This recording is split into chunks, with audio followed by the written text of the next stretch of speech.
So in my committee, what I try to do is hear bills 2 days a week and then exec them out on Friday.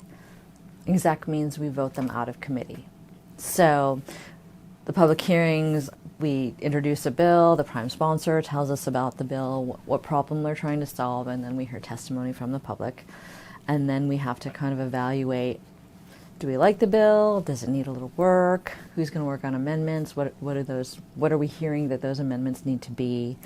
And then behind the scenes, we'll talk to the Republicans and see how they feel about the bill, if they have amendments, if they're going to be a no or a yes. And then exec session, it kind of all plays out in public in terms of offering the amendments, voting them up or down, and then voting the legislation out of committee. And then it goes on to either approps or the rules committee to go onto the floor. And the Rules Committee basically consists of legislators from both sides, and when they do a rules pull, each member gets to pick one bill from the pot that will be introduced on the floor to be voted on.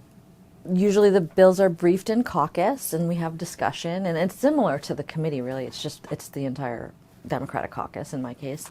The committee chair briefs the bill to the caucus, talks about what some of the concerns are, what problems we're trying to solve, usually what the fiscal note is, and who's for and against, because obviously different members have different concerns.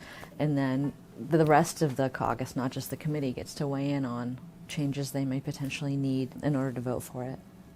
Then it goes over to the Senate and it starts all over again. And then hopefully, if there haven't been substantial changes or disagreement between the House and Senate, it's passed. But sometimes there's conference committees and you have to work out. That can be very painful and waste a lot of time, and often that's the way a bill will die. That has happened to me and it's not fun.